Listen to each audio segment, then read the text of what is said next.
what was the moment when you fell in love with sales?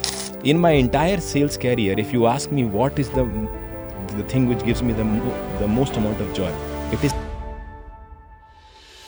Is doing an MBA really a necessity today?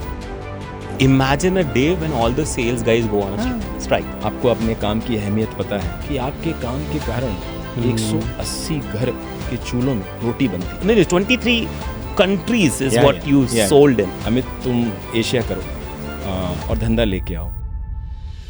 Because I'm coming to a startup where there is almost no revenue. Any sale is CID. You have to connect with the other person. You have to influence them. And the third one is, how should a startup define an ideal customer persona? Instead of thinking who is your customer, write who is not. So what are 3 things very specifically you would recommend that we must do when we are doing the demo? What makes a demo very contextual is that there's humans like this that tell me something I don't know and tell me what others are doing. One thing between always be closing, always be consulting. Which one will you pick? No, the way I define ABC is,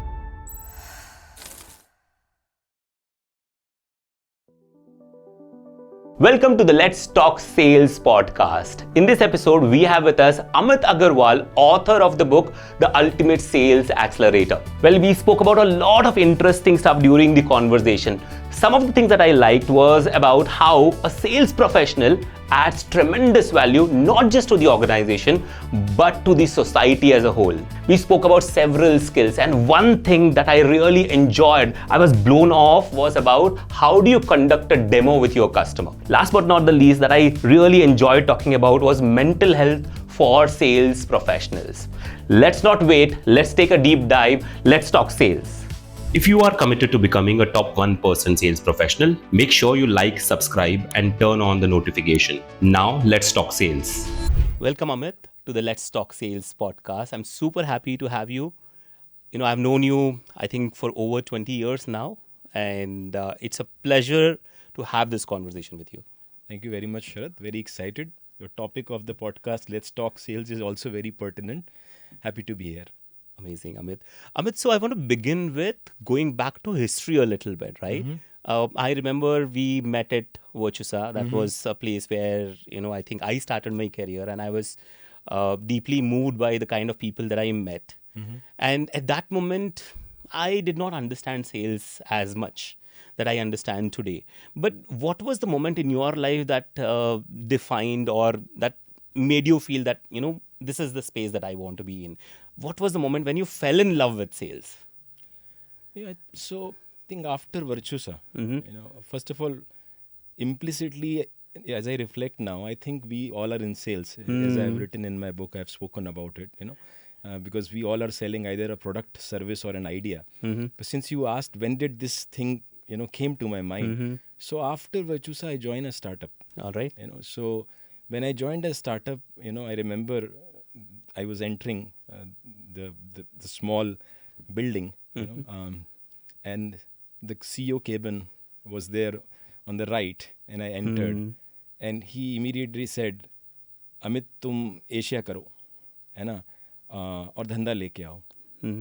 So I was thinking that I have actually, my experience was in US, all right, primarily, and little bit in Europe, correct?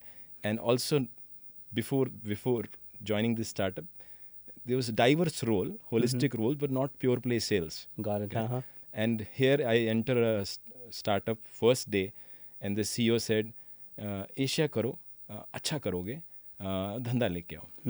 Very gently he said. It's okay. And then, because there were around 35 people company doing that point of time, just got funded around, I think, 1 month before. All right. So when I started, going into the grooves of that whole motion, that, the product is in inception stage, the company is small, and the most important thing at that point of time was, the customers or prospects prospects which we were meeting, and I remember in the first 6 months, we met so many banks because that company was focused on banks, and we created a report, and if I recall properly, it was around 60 all banks we have met, and we created a report. The kind of insights which was coming out of it, so I started enjoying that aspect, that especially in startup sales, because I'm coming to a startup where there is almost no revenue, and from where you are starting, because deep understanding of product is required, deep understanding of market is required, and then ability to unearth requirement from customers is required. All of this together in a startup will then transcend to sales. So as I was reflecting on enjoying this moment, there are various other aspects of sales also. I remember some of my team members, they will wear, one of them I remember distinctly, he will wear a suit every day different. And I knew the salary of that gentleman.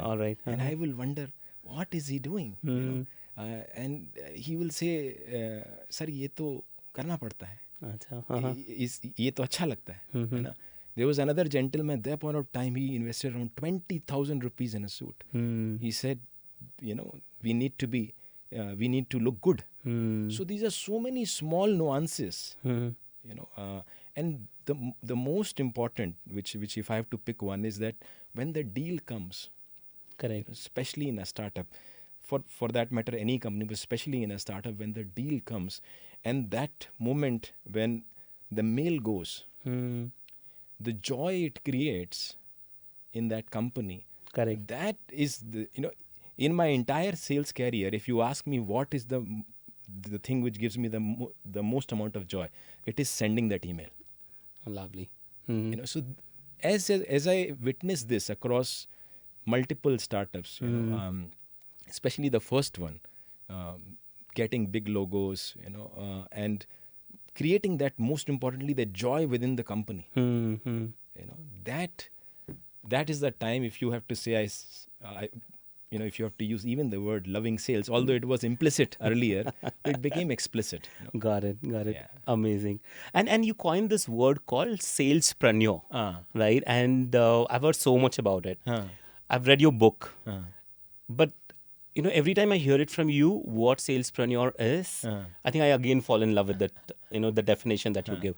Would you like to just share what salespreneur means, and how did this entire thing came to you? Like, how did this word called salespreneur came to you for our viewers as well? Because I think I really loved the definition that you gave it.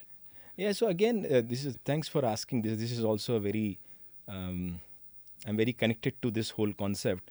Again, if you look at salespreneur, so you have heard entrepreneur, so salespreneur has the same zing, but again, of course, with the drift of sales. So again, the roots of it is in startups ecosystem. So because when I started, this was done, if I remember the date, this was in 2018 when that inspiration of that word came, even though the work was happening in the background. Right? So, and how did the inspiration came? Because of the work in multiple startups. Got it. And now coming to what does this represent? So for me, salespreneur believes that sales is social entrepreneurship. Okay. Now this is a very profound statement, because normally sales is considered to be, at least in most circles, material in nature. Money, which is nothing wrong, very good. Correct. Absolutely. But for me, after working in so many startups, I realized that, sales is social entrepreneurship, and that is the fundamental thing which the salespreneur believes in. Why? Why is sales social entrepreneurship? Because of 4 reasons. Okay. First is, sales creates joy. Okay. I gave you an example of that. The number one kick I or anybody in sales gets is sharing the news. And we close the deal. Close the deal.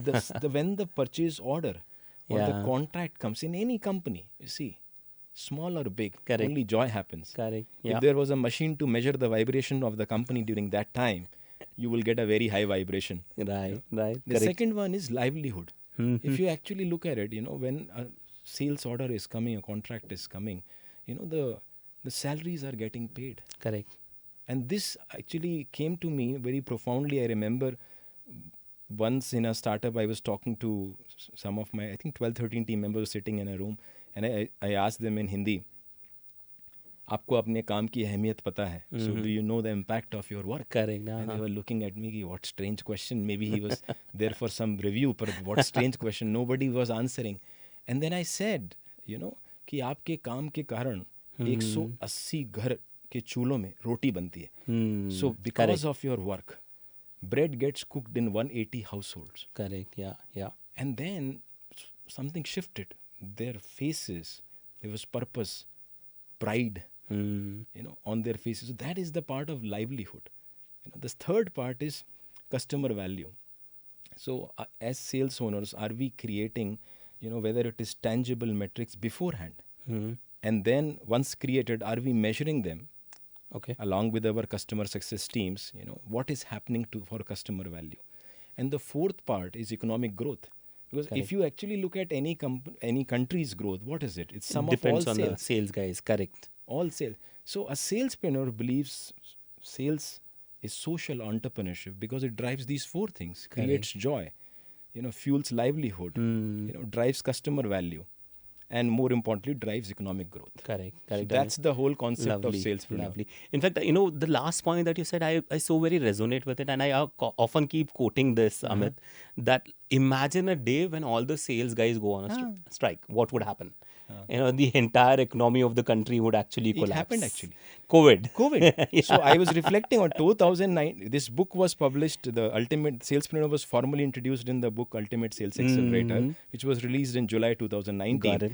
Actually, the pandemic happened in March 2020. Correct. Yeah. And just then, about the same time. Around 9 months later. Correct. And whatever was written there in that imagine a day, and then it say imagine a week. What will happen? Stock markets, and we saw that. We saw that happen absolutely. And I think that's when the sales guy should take pride in saying, "Hey, you know what? We are the driving force behind any countries or organization, then the country, and then the society overall growth." And that's where when the pride kicks in, I think we do wonders. So I think the one is of course the pride, and for me personally, I keep on saying that there's a higher purpose. People say that what is the higher purpose in work? So at least in sales, if we look at this, whether you take joy, whether you take livelihood, whether you take customer value, or whether you take economic growth, what could be more higher purpose than this? Correct. So I think that creates that spirit of being an entrepreneur, which together becomes a salespreneur. Lovely insight. I also want to ask you, you've worked with startups quite a bit, yes, right? And entrepreneurship, salespreneurship, how closely would you, probably marry them? Because a lot of times the first sales guy of any startup is the entrepreneur, is the founder himself, right? So is there a match between that, or would you kind of draw some similarities around that? So see, I have always said that sales is not only a profession, it's a life skill. Yeah. So from that perspective, there are three things we are always selling: product, service, or idea. Right now, in this podcast, we are selling ideas. Correct? So even as an entrepreneur, whether somebody says that, some entrepreneur says, I'm not a good salesperson, they are. They are, because if they have created a company, if they are seeding an idea, if they are crafting a proposition, or they have got funding, each of them required, connecting with people, influencing them, correct, and helping them make a decision. Correct. Yeah. Actually, this is a simple framework, CID. Any sale is CID. You have to connect with the other person. Wow. You have to influence them, and the third one is help them make a decision.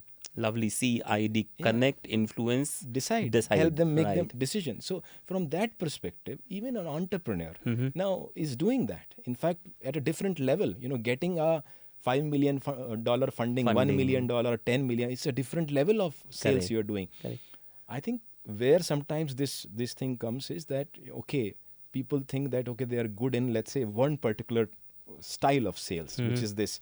But the other is, now I have a product, or it is an early stage. Somebody else has to, different kind of skills are required for selling that product. Correct. So which, as you were rightly pointing out, in the initial stages of startup, typically they say first 10 to 20 sales are done by the founders. Yeah. And then for scaling, they So I think every entrepreneur, if I look at it, is a salesperson. Salespreneur, yeah. What is actually sometimes missing is every salesperson an entrepreneur, and the salespreneur actually removes that gap. Got it. So so from that perspective, there are a lot of commonalities. Lovely. So Amit, I'm loving the conversation about startups, and I want to talk a lot about the startups in a while. But I have a very curious question, right? You did IIT, you were from IIT, then you did you went to IIMs. Yes. One of the most reputed institutes. Yes. And I'm sure your experience was phenomenal there. And Yes. I heard you quote that a lot of times. Of course. Yeah. But in today's, the world that we live in, where people say degrees doesn't really matter, and a lot of Gen Zs are moving towards, no degree, just earn the skills and all that. What's your view on that? Is doing an MBA really a necessity today? So I think for me, I've mentioned this earlier also, that for me, this education, if I look at 4 years of engineering, besides the technical expertise, that's a different thing. But what did I learn? And then I'll come to MBA. If I look at those 4 years, just around the age of 18, from a place called Jhansi in Uttar Pradesh, I'm going to Varanasi, and I am seeing, around 350 was our batch size of all branches. My branch of chemical engineering was around 50, correct? And we are coming from diverse states, different. Somebody is from Bihar, Uttar Pradesh, Madhya Pradesh, Delhi, Tamil Nadu, Andhra Pradesh.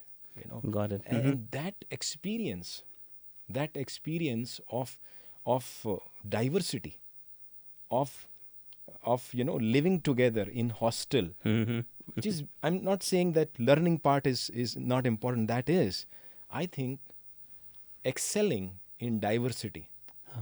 That was the number one takeaway for me in the 4 years of engineering. Lovely. So if I come to MBA, which was in IIM Ahmedabad, is often said that they do a pressure style cooking of teaching, and I think it is correct, because there is so much to achieve in that day. 5 classes, 250 pages of reading during that time, and sometimes I feel, are we humans? But what did I learn? And I'm, apart from all the cost management, this and that, but thriving under extreme pressure. Extreme pressure.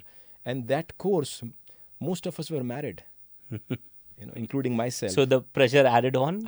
So, my wife is there, my son is there. I'm not able to give that much amount of time. And you have to study. Right. I've taken a, conscious call of coming out of US and studying, so, and then that kind of academic rigor. So I would say, besides the skills of, let's say, you have learned about MBA or you have learned about a specific branch of engineering, I think the life skills, these are the things which, whether it is diversity or thriving under pressure, these are the things which I think education provides, and because of that reason, it should continue. I also believe the same. A lot of youngsters these days come in and say, कर लिया BBA और क्या करना है, right?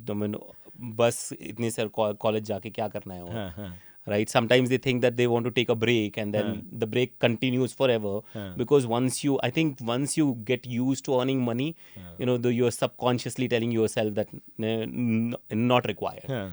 Right, and that's something that I'm seeing, and that's where I was concerned, and that's the reason I asked you that question, Amit. Thank you so much for answering. I have one last question before, again, I want to talk about startups. Okay. 23 years of 23 countries is what you sold in, right? And 23 countries is a big number. And I'm sure the diverse kind of people that you sold to is phenomenal, right? So what were the similarities in the selling methods and the mindset in these 23 countries? And what is it that is missing in India? So I'm going to first ask that first question. 23 countries, mein, what were the similarities in terms of mindset and methods? Yeah, so I think the similarities, a lot of this is covered in the book, The Ultimate Sales Accelerator, where the use case selling, I think 40 plus examples which are given are based on these diverse experiences across these countries, and it works. Got it. Because in this discussion, if I have to pick certain things, see, if you look at it, one common thing across people, is something called as emotion, pathos. Got it. So, in fact, Aristotle earlier divided this three-part: ethos, logos, pathos. Yeah. And a lot of research said, I think there was a research which 60% or 65% of TED Talks which had more pathos were super hits. So all three work. Especially pathos works a lot. So in various countries or wherever I have worked, I think if we have used all three, ethos, logos, pathos, and specifically pathos effectively. Now, how to use pathos if we have to actually give certain examples. So I remember my demand generation team was trying to reach out to one chief digital officer, and the company was in India, but of course multinational, and the CDO was from outside India. Outside of India, okay. Based out of India, but outside. So it's an interesting mix, In India, a company which is a multinational, and the chief executive is from outside India, and they've tried and they were not getting the meeting. So it's an insurance company. So what I did is that I actually went to their website as a buyer, life insurance. Got it. And I really went because I was looking for life insurance. I went and I actually put, if I remember, it was 1 crore of life insurance, and that's premium came. I don't remember the exact number, but let's say 12,000. Right? So that was the premium. And then after, I didn't continue the cycle. And then I went again, but there was no 12,000. I had to start again. Correct. And after a few days, I was not seeing that. I received an email, but I was traveling, but I didn't see it in Google or anything. Got it. So what I did is I actually created a narrative of this, slide by slide. Got it. Slide 1, I went to your website, put a term insurance of 1 crore and got this premium. For some reason, I couldn't complete it. I went after 2 days, but the website didn't recognize me. The website treated me as a new visitor. Got it. Then I received an email, but I was traveling. Okay? But I couldn't see this on social media or actually internet because Google ads. I couldn't see that. And also, and then I said, this is the way in which it can be shown.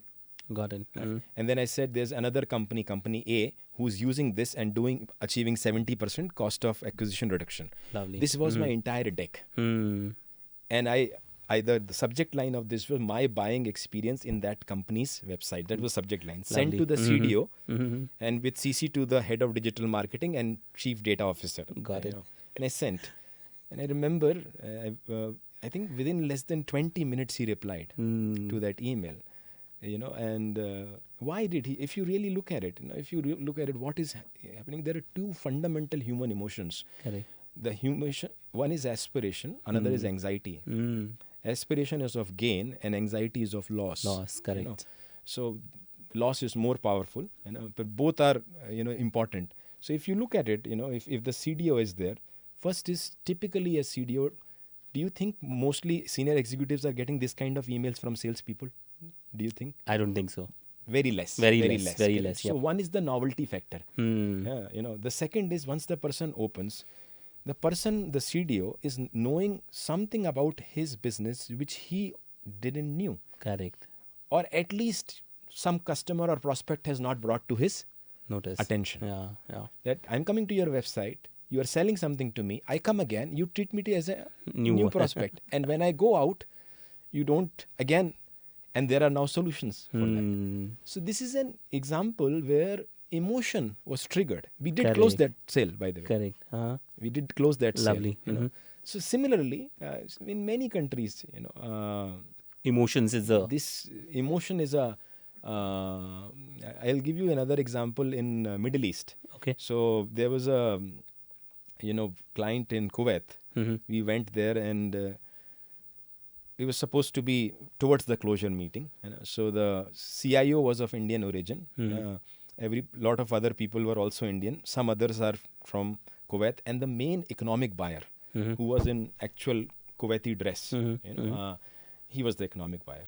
And we were presenting to him, and his face looked, tense, and you're wondering, what is happening, and then we could sense, that somebody said your price is higher. So at that point of time, I said that our software is like Mercedes-Benz at the price of Toyota Corolla. Now that metaphor, because what is it doing? It is establishing the quality standards of Mercedes-Benz. Correct. Yeah. And the price of Toyota Corolla. That gentleman smiled. It made that in the further conversation much easier. Now, if you again look at it, this is a metaphor, is a style of conversation. Correct. Which is very visual in nature. Stories are, according to me, overrated. Metaphor, if used properly, can be equally or more effective than stories. Lovely. In this case, a one sentence, and I have never met that person. Got it. There was no rapport with him beforehand. This one metaphor, which actually created, emotion. Got it. And then connection. Got it. So Lovely. we can discuss many examples. Yeah, absolutely. I just recollect one of the examples from our recent experience, Amit, and now when you're saying it, I'm relating it back.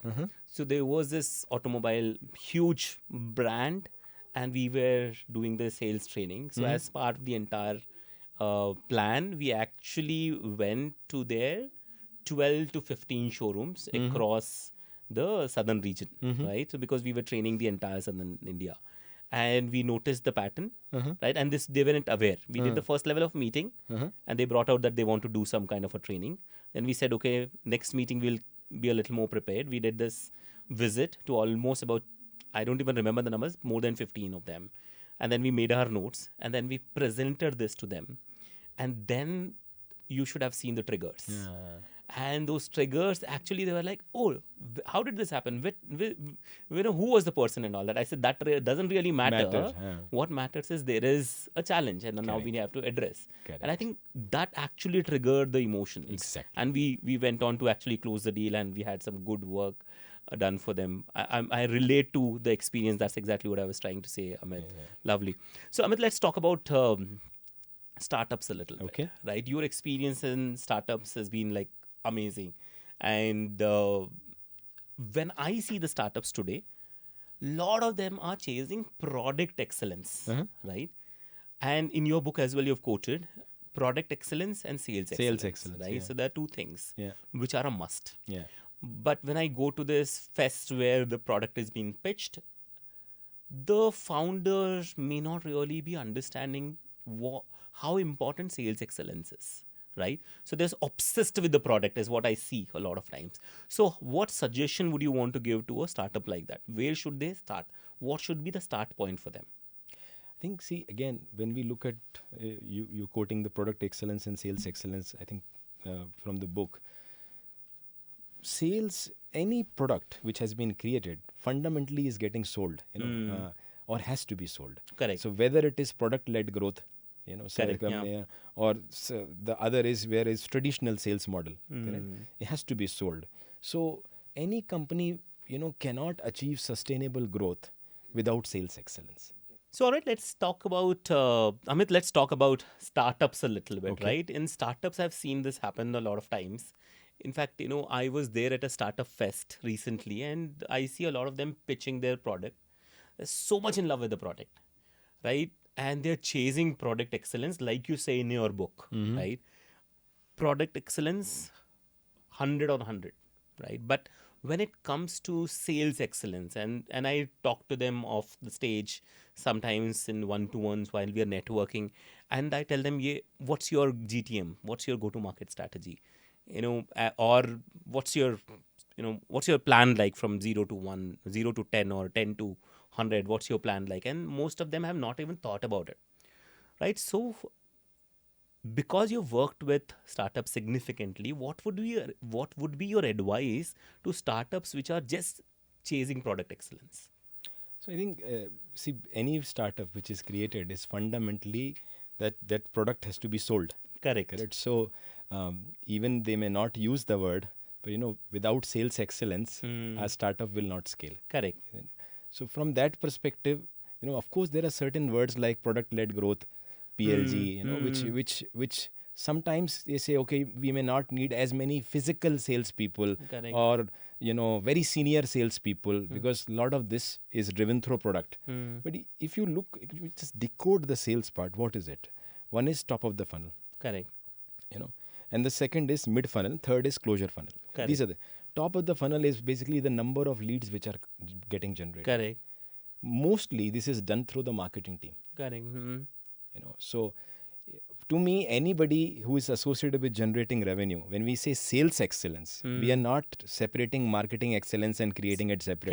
Correct. When we say sales, product excellence is creating a compelling product. Correct. Sales excellence has all these elements. Basically, your entire funnel, which is top of the funnel, mid funnel, and closure funnel, if it is good, that represents sales excellence. Correct. Now, if we further divide them, okay, the inbound, the top of the funnel is coming through marketing primarily, which is through your lead generation initiatives, which is your branding, all the other things, whether events, whatever you are doing, Correct. and also outbound calling.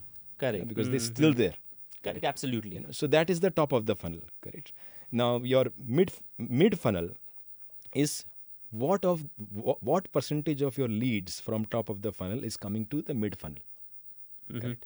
That is another level of excellence, Got it. And then what percentage of mid funnel is getting converted into closure funnel, correct? Overall, we call it conversion rate. So you can either take a total conversion rate, or you can say, lead to mid funnel conversion rate and mid funnel to the closure conversion. Correct. Or sometimes people say lead to proposal and then proposal Correct. to Yeah. whatever There are is your funnel. multiple ways of saying it. Multiple things. So I think any company, what I have seen, you have to address, suppose your goal is, let's say, $1 million in a year, just to simplify, 1 million. And your average deal size is around 50K. Got it. Okay. That means you have to make how many sales? 20 sales, correct? 20 sales you have to make. Correct. Now, 20 closures. For 20 closures, how many proposals you have to give? Correct.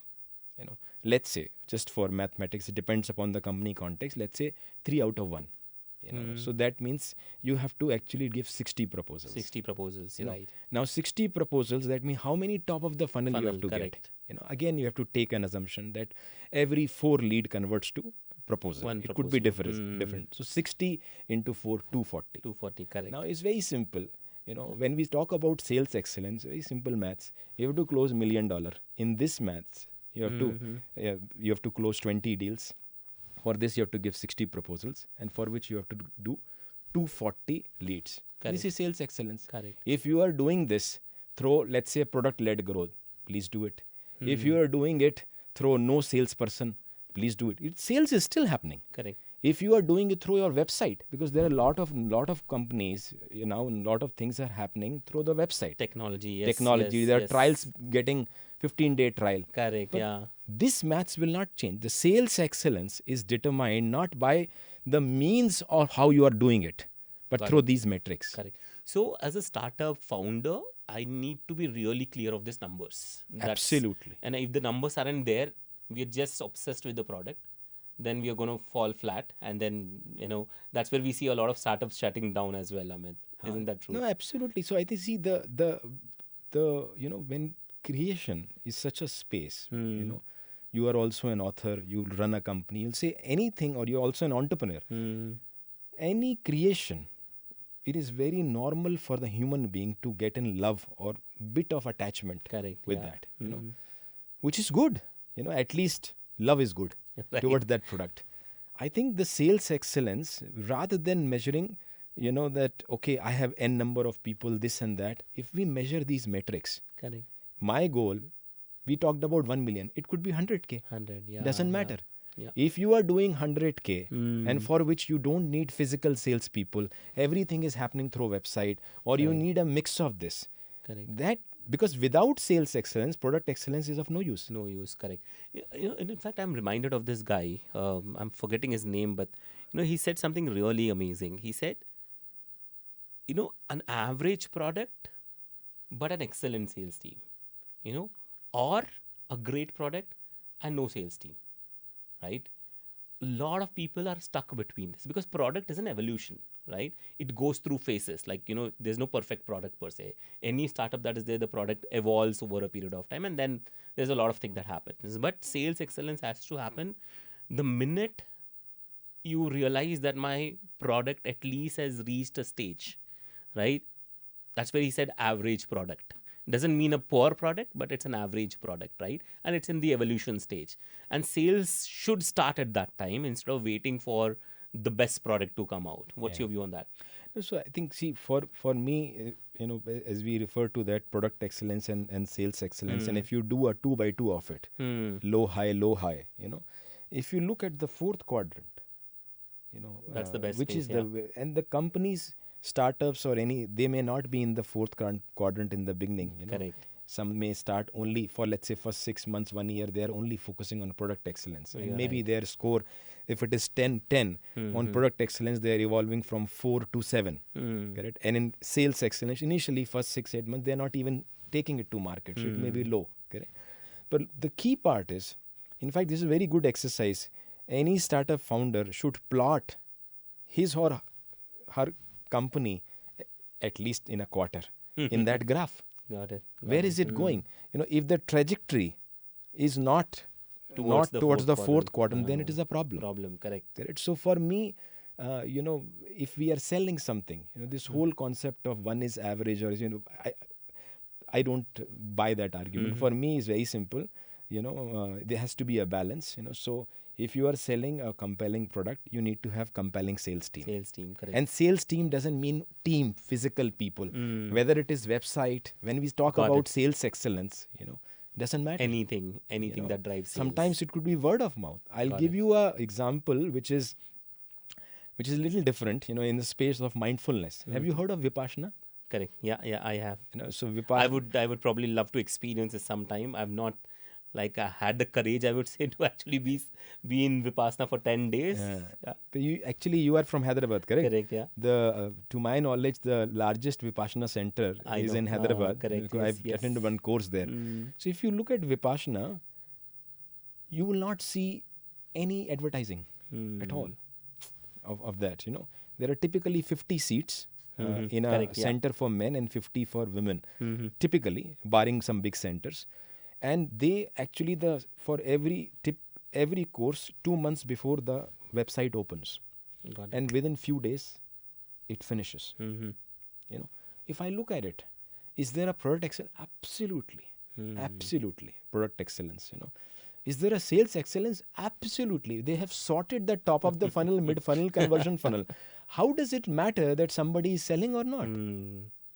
Because it is getting sold right now, if you say, from a referenceability. The product is so compelling that, like you have also heard, I'm sure sooner or later you will do it. Because somebody said. Correct. Now somebody is hearing from this podcast, maybe somebody will get inspired. Correct, yeah. So I think this example, maybe people will remember, it's not about, how you are doing it, Sales excellence has to be there. Imagine Vipassana is such compelling product. Nobody is attending the course. Correct. What is it? What's the use of it? You're right. Got it. Lovely. You've brought in again very interesting thing about mindfulness, Vipassana. And I know that you advocate that a lot. And I would love to talk about that because, again, sales is a very stressful job. We all know it. And there's so much of a need around that. Before we again go there, I have another question pertaining to the startups. Okay. Amit, I'm really concerned today when I see a lot of startups chasing the valuation game. Investment, much before they have served enough customers. I think they are chasing the investors, right? Product market fit hua hai, nahi hua hai, not really sure. But first thing that comes into their mind is chasing the investor. Is it really right? So again, that's concerning to me because I think we should first build a product and then we should do that? What's your view? Because you've been with startups for a long time, Amit, and I would love to hear it from you. I think, see, from my perspective, especially in the current phase, post-COVID phase, investments are not easy. Correct. So, and as I said, everything is a sale. Getting an investment is also a sale. Correct. There are very seasoned people who are sitting on the other side, evaluating set of companies. And again, the CID model, connect, influence, help them make a decision. Correct. So, from that perspective, the due diligence, and I mean, in a normal sale, there is a set of contract. This in an investment, there is a set of tremendous level of due diligence which happens. Correct.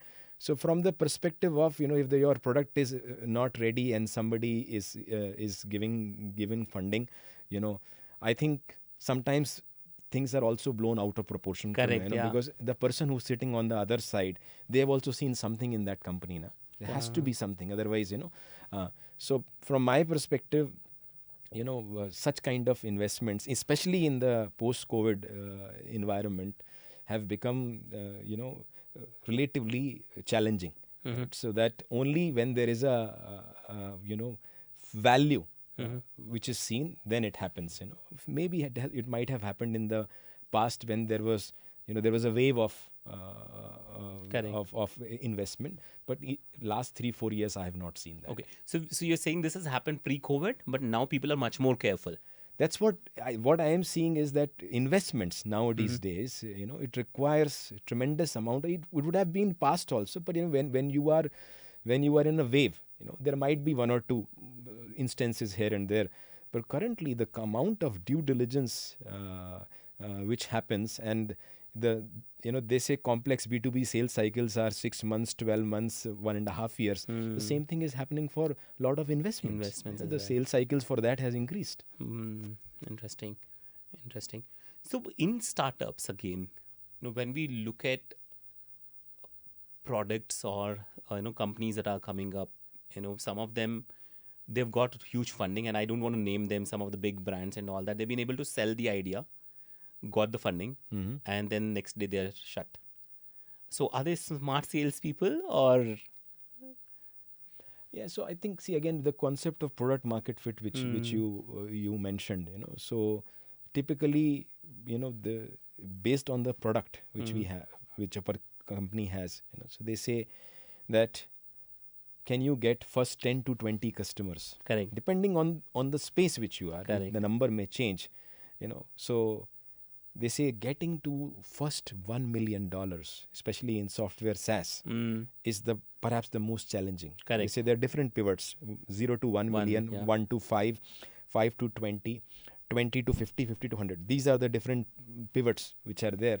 And the 0 to 1 million is the most on an average, it is said 2.5 to 3 years it takes for a SaaS company, if it is successful, to reach there. So now if your question is that funding has happened and the companies depends upon what kind of funding. So some funding, if it is very early stage, it could be the founders have invested themselves, or their friends and family, or they have angel investing, which has happened. Correct. So at that point of time, the product market fit might be in early stages. Correct? Okay. But typically, if you have come to a 1 million ARR, and especially in that time frame of 2.5 to 3 years, typically, then the failure chance, I don't have exact data with me, no but I can only tell from experience. Understand. Yep. But after hitting 1 million ARR, correct, the probability, because the product market point which that has been established. And the time frame of 2.5, 3 years, some companies do it early also. Correct. Right, that has been done. Then, so that case happens mostly in the early stage. There is also another area where it could happen is then where, patience, if you are in a tremendous game of speed, tremendous game of speed, correct? We talked about product excellence and sales excellence, correct? If you actually stay in product excellence, if you have, let's say, 10 customers, correct, one key element of your product being successful is that are those customers, let's say 10, what percentage of those customers are your advocates? Right. Not only giving case study, advocates. Correct. In a startup, because everybody want a startup to be successful. If a customer has signed a startup, he or she wants that startup to be successful. Otherwise, they would have chosen somebody else. So fundamentally, that is the human trait. Correct. Now, how that company has leveraged that initial engagement with those 5, 10, 15, 20, and what percentage of them are advocates? Got it. And how do you measure advocacy? You know, where is the PR, press release? Where is a video testimonial? You know, how many events they are coming? Correct. With you. And sometimes you don't need to even come at the event. You know, the real advocacy comes when somebody speaks about you. They're so good. Correct? That is possible in startups. So in fact, in my experience, it is much easier in startups than larger companies. Got it. Because larger companies have that, part of it is baggage. Whereas in startups, everybody wants to make a startup successful. Correct. Is the startup founders or execs, are they focusing on that part? Because product excellence is achieved through advocacy. Got it. If you are in speed, in tremendous level of acceleration, without focusing, this customer advocacy is a part of product excellence. Without focusing on that is one reason, because of that product market fit, even though initially established, gets tarnished. Got it. And then whatever you were saying happens. Got it, Amit. Amazing. So again, a little more questions, little more curiosity around the startup world.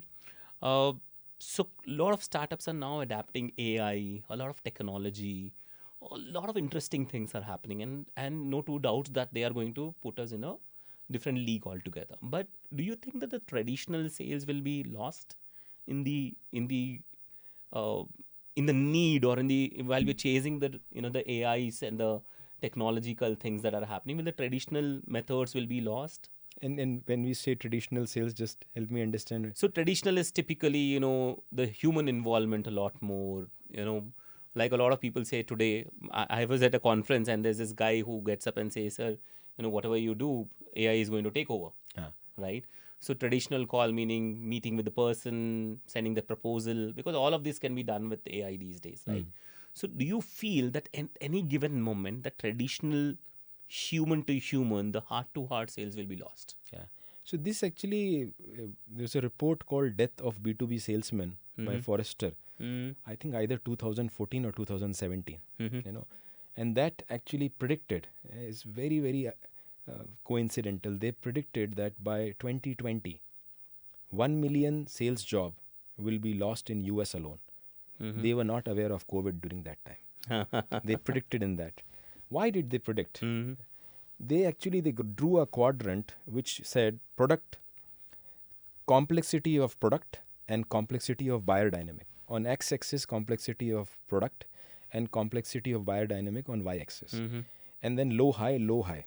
Got 4 quadrants. And they said that the 3 quadrants, basically the 4th quadrant where both is high, complexity of product and complexity of buyer dynamic. For example, if you are buying a plane, it is a complex product, and complex buyer dynamic. Deal sizes are higher. Right? If you are even now in software, if you are buying a ERP, let's say, or a core banking system, Got it.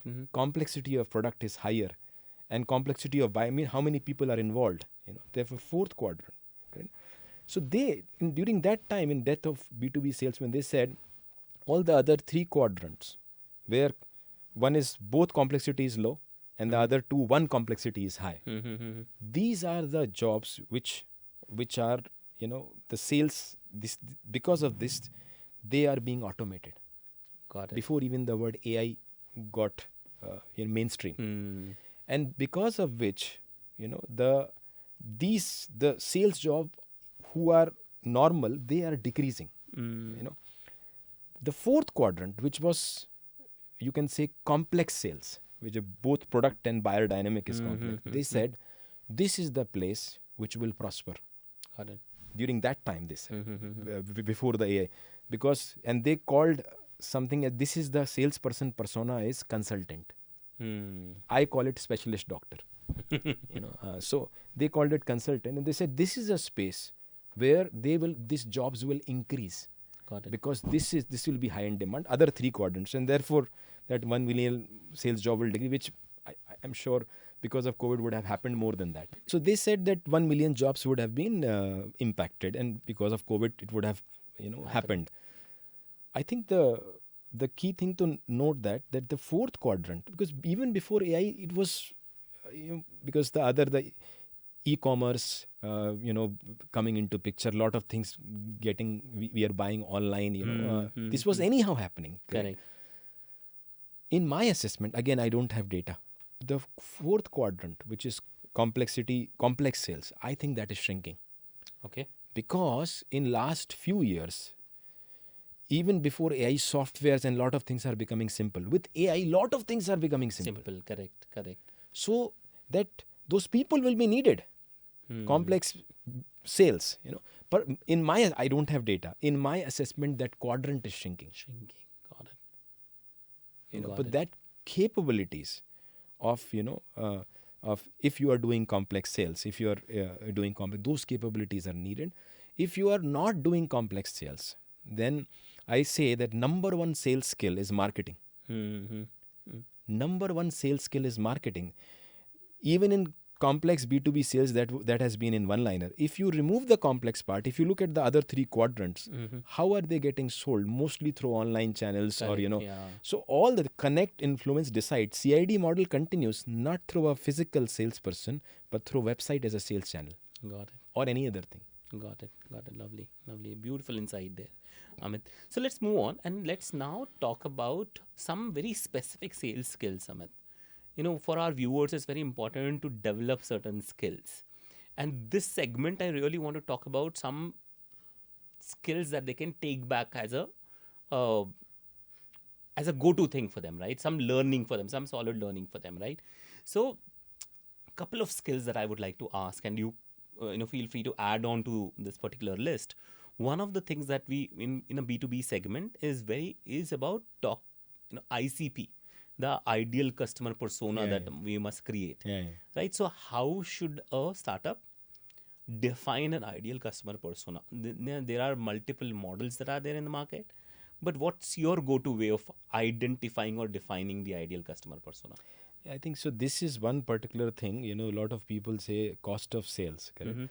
If you look at the ICP part, this is one area. Imagine if you have created an ICP which is giving you 1,000 prospect, and it was not correct. And after you correct it, let's say it comes to around 500. So when you ran campaigns or whatever marketing or sales bandwidth you have created, that was planned for 1,000, whereas it was supposed to be for 500, So this is a very important element, not only from an acquisition perspective, but one thing which especially startups look at is cost of sales. Correct. Now let's talk about. So in ICP, I always tell, people that, first you, instead of thinking who is your customer, write who is not. Okay. Who is not your prospect. Correct. So, and then within that, let's say segmenting. So suppose we say that if we take an example of, we power retail customers, let's say. So within retail, which segment? Okay, so let's say it comes to fashion. Within fashion, okay, what is your revenue criteria you choose? Like I was talking to one of my ex-colleagues, and he said his current company CEO says that less than $10 billion we will not in revenue. He said because of that reason I am not able to prospect. But if you really look at it, that is their ICP. Correct. So the revenue criteria is another thing. Number of locations could be another. Depends upon what are you selling. I think the attributes which you define. See, when you said we are product excellence, one element of product excellence is that who is this for? Who is this for? Okay. Correct. So that attributes, if it is defined very clearly. And then lot of times what happens is people define those attributes, but some way they lose, because when you define attributes, the market may become small. So one of the things which I have seen in startups is that when you define attributes, the market starts getting smaller, and then people start Panicking. I'll Correct. give you an example. So one of the startups which I joined, it was in a pivot mode, pivoting from e-commerce to financial services. And our goal was that we should get, at that point of time, almost 10 years before that, should get a 100K ARR deal. That was the goal. And we were selling something which was new to financial services industry, so very early stage. So what we did is we had list of banks, list of insurance companies, and if you look at, let's say, India also, there are many banks, there are many insurance companies. If you look at abroad, total will come very nice. Absolutely. Suddenly you will say, okay, very good market. But you are selling what? You are selling, if I have to say, we were selling, personalization software for banks. If you are selling personalization software for banks 10 years before 2015, it's early stage. To put a tag on the website of a bank is very, very difficult. Got it. At least during that time, because digital adoption was very low. Correct. So, but we were selling that. So what did we do? What we said, okay, there are three things which has to be satisfied before we prospect. So this is what we told to our team members. First is that bank or insurance company has to be top 5. Okay. The second is that there needs to be 3 tags, digital tags. There are tools through which you can find out on the website which should be firing, minimum 3. The third is there needs to be VP digital, VP e-commerce, VP digital marketing, anything related to that position has to be there. Got it. So ideally all 3 has to be there, minimum 2. 2. Okay. But the real point was that the buyer is progressive or not. But I cannot assess the buyer is progressive or not without meeting. So these 3 criteria were put. And because of which we have a tremendous conversion rate. Now the market size was decreased because 5 banks, 5 insurance companies in each country. But the conversion rate increased tremendously. Right. And because of which our cost of sales was also, because the number of salespeople deployed were also lesser. So this is one Interesting example. Interesting. Lovely, Amit. Interesting. So if I have to break it down, number 1, define who is not your prospect. Yes. That's the most important thing. And then whole lot of things that you mentioned. I think I have to add, I'm sorry to interject there. See, this I just remembered. When we define the long list of attributes, which is fine, within that finding top 3. So the example which I gave you, the reason it worked is because we were very clear. Correct. That what are the top 3, the rule of 3. What are the top 3 which cannot be compromised. You can have 10 attributes. Correct. But you need to be also clear that what are the 3 attributes without which it is not my customer. Not my customer. Got it. I'm loving it. Awesome. So Amit, so now that, let's say, a startup uses all this strategy to define their ICP and they enter into the market. Now, a lot of times they have to actually get in front of the customer and do a demo. Now, demo can be make or break as well, right? Especially when the startups are there. With big companies, a lot of time the brand advantage is there. But with startups, they have to establish credibility, and a lot of things needs to happen over the demo. So what are 3 things very specifically you would recommend that we must do when we are doing the demo? Yeah, I think the first thing is that whenever we are doing demo, it needs to be personalized. So if you are meeting a bank, a particular bank in India or a particular bank in Malaysia, or if you're meeting a retailer in India or a retailer in Middle East or in US, that particular demo, one is that you can give a product demo, which is maybe general in most cases to all the prospects. The other, it is that the pre-sales teams or sales engineering team has gone one step ahead in personalizing that demo to that particular customer. Customer. For example, remember we earlier spoke about that I didn't do a demo, I created a screenshots of correct. this, Yes. It is actually a demo. Yes. It is a very, very personalized demo. Demo is nothing but a narrative. Correct. You are giving a product demo, or I was giving a demo of my experience in the previous example. Correct? So in whichever way, that is personalized. A lot of times, like, in some of the companies I have worked, we sell personalization software. Correct. So what we do is, before the demo happens, we will create, let's say we have set of 10 use cases. We have created, and that is a checklist. Those 10 use cases we will check on that website and app. And we will be able to assess their adoption earlier itself. Got it. Correct. And based on that, so that is one. The second thing, what makes a demo very contextual is that there's humans like this, that tell me something I don't know and tell me what others are doing. So tell me what others are doing is that find a lookalike client. Correct. So suppose you're selling to a fashion. So find fashions which they can relate to, fashion clients. Or if you're selling to banks, similarly find banks which they can relate to. Correct. So personalizing the demo, checking the adoption of that particular software, if that can be checked, because not every time it can be checked, but in whichever way you can personalize. The second is, again, sharing certain, clients or success stories, which are very contextual to these. That's the second. The third one is, which is a very normal table stake, yet I think it doesn't happen, is what we call is prep call and debrief call. So the client call will happen. Correct. All the other things which I just said will actually happen where set of prep calls have been done. Correct.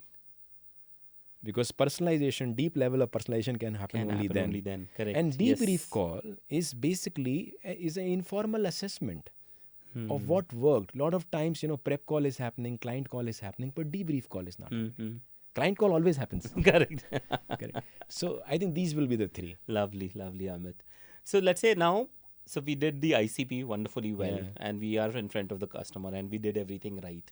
Now comes objections, right? And sometimes, especially with startups, again, pricing becomes a huge roadblock, if I have to say.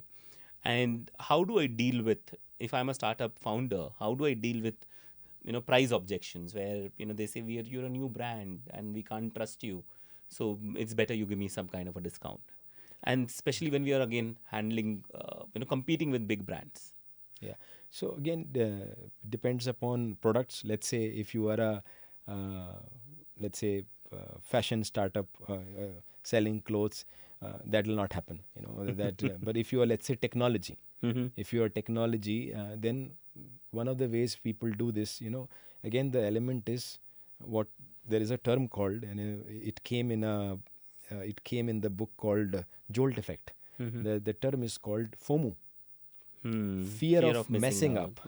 Messing up. So the FOMO is very well known. The fear of messing up. Okay, so this is FOMO. Yes. Okay. This is the term. We would be aware of the nitty-gritties of what this term means, but the term I first read in the book called The Jolt Effect. And what does it mean? In my experience, and I think I've written in my book also, there's an element of what is called as certainty. Correct. Certainty. So certainty is an element. How do you create certainty? Because the example which you said, that the startups are there, I don't trust you. So why don't people trust? Because there is doubt. Why is doubt? Because there's certainty. Uncertainty, yeah. Uncertainty, the other way around. Opposite side of it, yeah. Opposite side of it. So the question, let's reflect on how to increase certainty. Because that certainty, once you increase, everything else, the trust and everything. There's various means. One is product trials. In the startups which I have worked, we have closed multi-million-dollar deals by actually putting our skin in the game. These are not small deals, multi-million-dollar deals. And in real product startups where, we don't have pedigree in that particular product. Got it. Because of putting our skin in the game, product trials, because it creates, if the trial is successful, Also, what happens in trial, the trial is only successful when client is involved. So there is an skin in the game for the client also. Client as well. So there is one way, of increasing certainty. What are the other ways of increasing certainty? The other ways of increasing certainty, one is that if you are really confident, you can say that let us do this. If you don't want to offer, let's say, free trial, you say, let us do this for 3 months or 6 months based on your product. Got it. Because what you are doing is you're decreasing risk. Lot of times, especially I'm from SaaS industry, they say you have to assigning a 3-year contract. So how do you de-risk that? Correct. Again, one was trial. Make the trial. Another is, you say, okay, let us do this. Let us work. Let's see. Instead of signing 3 years, let us do it, because 1 year is normal. But people might be, uncertain about that also. Correct. So depending on the software, if your software can create value in 3 months, sign for 3 months. Got it. If it can do value in 1.5 months, depending on the product. So minimize the risk, basically. Minimize the risk. Increase the certainty. Correct. So when we minimize the risk, the certainty goes up, and then they are willing to actually sign the contract. There is one more angle to this. Remember, we talked about emotion. So Amit, let's move on to a very interesting segment for you, right? I know you are a avid reader, right? And you always said that one thing was your favorite book. Absolutely. It is still your favorite book. I'm glad that you remember it. It is still my favorite book. Yeah, and after you told me, I bought that book, I read it, and it became one of my favorite book as well, right? So in this segment of the podcast, I really want to ask you one questions, right? So everything related to one thing, right? Okay. So one sales book other than your book that you would recommend the readers, the viewers out there. I think in current context, it will be Jolt Effect. Jolt Effect, okay. Yeah, it's a very nice book. The point we were talking about, fear of messing up, because that book actually talks about that. It says that lot of funnel is there, but there is I think the number is 40 to 60%. 40 to 60% of deals go to the entire sales cycle, Lovely. and don't get converted. So that book is on that. Got it. Jolt Effect is on it. So therefore, I think it came 2 years before. Okay. So it's fresh in my memory, and I would highly recommend. Awesome.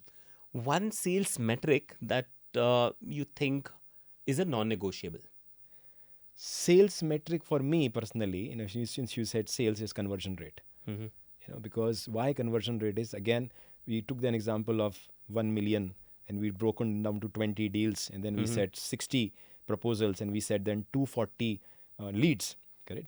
So within that, your conversion rate, if you say that your conversion rate needs to be 25% from, let's say, lead to closure, then efficacy of sales excellence is measured through that. Awesome. So conversion rate is your metric. Okay. One sales ritual that is non-negotiable. Sales ritual. Sales ritual, personally for me, is I'm a very big fan of prep calls. So I said prep call, client call, debrief call. If you consider all three as a ritual, then you please make it says prep call, client call, debrief, which is prep and debrief. So prep and debrief would be the ritual, because the client call anyhow happens. So the prep call and debrief call, if it happens, the depth of preparation and also the learning, both what worked, what didn't work, that you don't need to wait for a quarter or an annual appraisal to think. You also don't need your manager. If you are a sales owner and you have 4 or 5 people working, do a prep call with them. And that is also a very creator mindset, because when you are doing a prep call, remember we talked about personalizing the narrative. That is your time. The joy of working in sales comes in the prep call. Correct. We often think that, closure is there, but it is ephemeral. The entire journey is more profound. And in that entire journey, I personally have enjoyed the most, and my colleagues, my team members, in that prep. So prep, client call will anyhow happen, and then debrief. Correct. So I love that fact, right? And research is what I call it as. Research is something that you got to really do. Yes. Personalization will happen only when we do enough research. In fact, early this year, I read this, some report about hyper personalization that is going to happen in the near future with the AI and everything.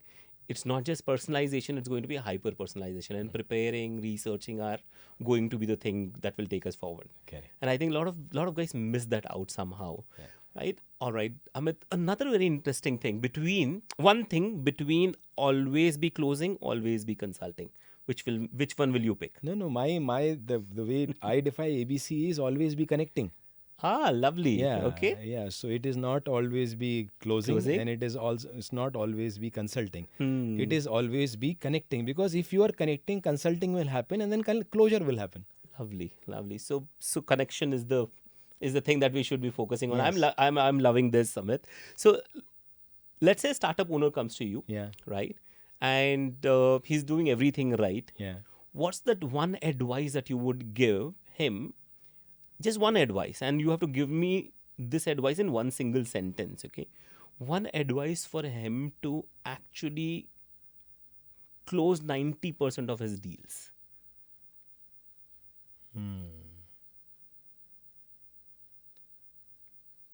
I think, to me, if I reflect on my own this thing, it would be that whole prep call which we are doing. Prep call and debrief call is the short thing. Prep call and debrief call. But if we just dig deep within prep call, which we spoke about, when we are personalizing the narrative based on a set of checklist, that checklist is the most important item. That if you have created a checklist of, let's say you are selling a product A, and you have created a checklist of, let's say, 10 items, and then you are preparing your narrative before the customer meeting based on those 10 items, and you use that checklist during your preparation, during your actual client, and then as a part of debrief. If you have done the checklist right, your conversion rate will increase. If you have not done the checklist right, you will find it in the debrief. Very soon, using this prep call, debrief call, and checklist model, if you do it properly, your conversion rate will increase. Lovely, lovely. So the checklist is the add-on. Absolutely. Lovely, lovely. So interesting one for me. I'm sure there are so many questions that are asked to you in multiple podcasts that you've been part of. One question that probably nobody asked you so far, and I should be asking that question on this podcast.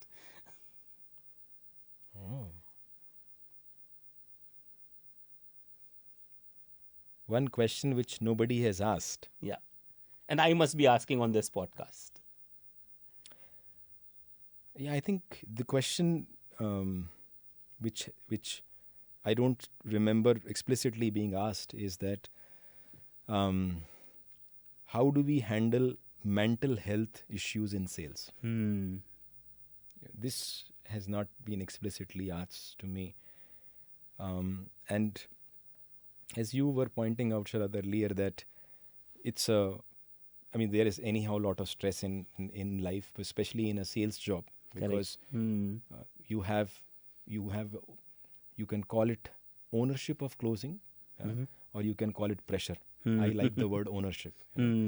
So because of that, depending on the persona of the person, because we all are different, Correct.